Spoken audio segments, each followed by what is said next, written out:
पास बन रहा है मोटरेबल फायर करने के हिसाब से। ये मेन एग्जिट गेट है, जिसके बाद एक फायर फिल्टर बनेगा जो सिक्योरिटी ऑफिस है वहाँ कनेक्ट होगा। और बीच में 2 और वो नॉर्थ का है, ये नॉर्थ को इंक्लूडिंग स्टाफ का भी और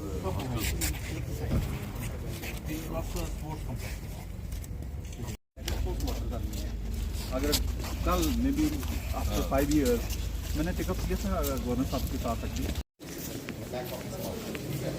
काउंटर तो बाहर होगा कि अंदर? काउंटर तो बाहर होगा ना, ये बैक ऑफिस।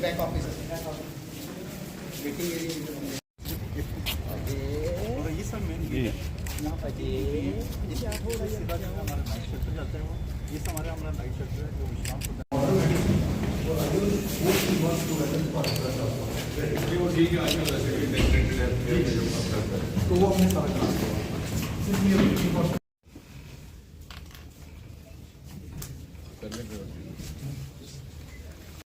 96 इसमें हॉस्पिटल ब्लॉक में और 130 सर बना दी कंपनी ऑफिस बिल्डिंग भी थे उसमें।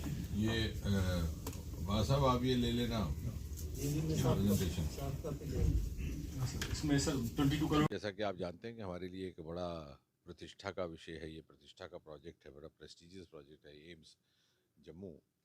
और ये मोदी जी के कारण था कि संभव हो पाया कि जम्मू कश्मीर में लगता है कि मात्र एक ऐसा राज्य है, ये ऐसा केंद्र शासित प्रदेश है जहाँ एक नहीं हमें 2 एम्स मिले हैं।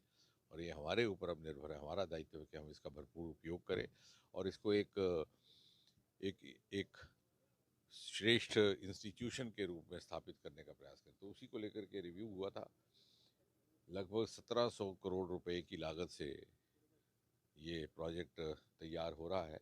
इसमें अलग अलग विंग्स अब तो तैयार हो चुके हैं, लगभग कुछ एक अभी काम बाकी हैं। तो हमारा यही आग्रह रहा है कि जितना जल्दी हो सके काम की गति को बढ़ाया जाए, ताकि हमारा ये प्रयास रहेगा और हम सबकी इच्छा भी है कि आने वाले दिनों में इसका एक कार्यक्रम करके एक उद्घाटन समारोह हो और उसको ध्यान में रखते हुए इस यहाँ के कामकाज की गति बढ़ाने के लिए हिदायतें भी दी गई हैं।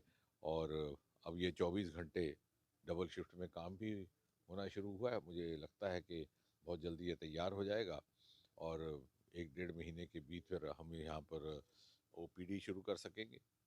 और जो बच्चे हमारे मीरा साहब में एक मेक शिफ्ट अकोमोडेशन में अपनी क्लासेस अटेंड कर रहे हैं, उनको भी यहाँ पर हम ला करके एक ही परिसर में, और ये जम्मू का एक परिसर देश के अन्य एम्स जितने भी हमारे इंस्टीट्यूशन हैं उनकी तुलना में कई लिहाज से श्रेष्ठ रहेगा। लगभग अब ऐसा है कि जो हमारे काम अंडर कंस्ट्रक्शन थे या अंडर प्रोसेस थे वो लगभग मुकम्मल हो चुके हैं। जैसा मैंने कहा, थोड़ी गति बढ़ाने का आग्रह किया गया है ताकि वो अगले दिनों कुछ दिनों में ही या सप्ताह में ही मुकम्मल हो जाएं। उसके बाद ये धीरे धीरे जैसे जैसे यहाँ पर ये कामकाज शुरू होगा, फंक्शनल होगा ये इंस्टीट्यूशन, तो बहुत सारी शुरू में टीथिंग प्रॉब्लम्स होती हैं, अनुभव के आधार पर भी कुछ एक एडिशंस की जाती हैं, ऑल्ट्रेशंस की जाती है, वो सिलसिला जारी रहेगा। लेकिन जो इनका हॉस्टल बने हैं, आधुनिक किस्म के hostel, attach bathroom, single accommodation, attach bathroom, double accommodation, आमतौर से इस तरह के प्रोफेशनल कॉलेजेस में इस तरह की सुविधा नहीं रहती जैसे इन्होंने दी है। इसी तरह के क्लासरूम्स इनके इस तरह के स्मार्ट क्लासरूम्स हैं। और क्लिनिकल ट्रेनिंग के लिए जो हमारे छात्र, जैसे कि आप जानते हैं कि मेडिकल कॉलेज के छात्रों को अस्पताल में जाना पड़ता है, उनके लिए, उनके अध्यापकों के लिए एक ओवर ब्रिज बना दिया गया है ताकि वो सीधा अपने अपने कक्ष से निकल करके या कॉलेज प्रेमिसेस से निकल करके अस्पताल जा सके। तो बड़ी आधुनिक विजन रख करके इसका निर्माण किया गया है।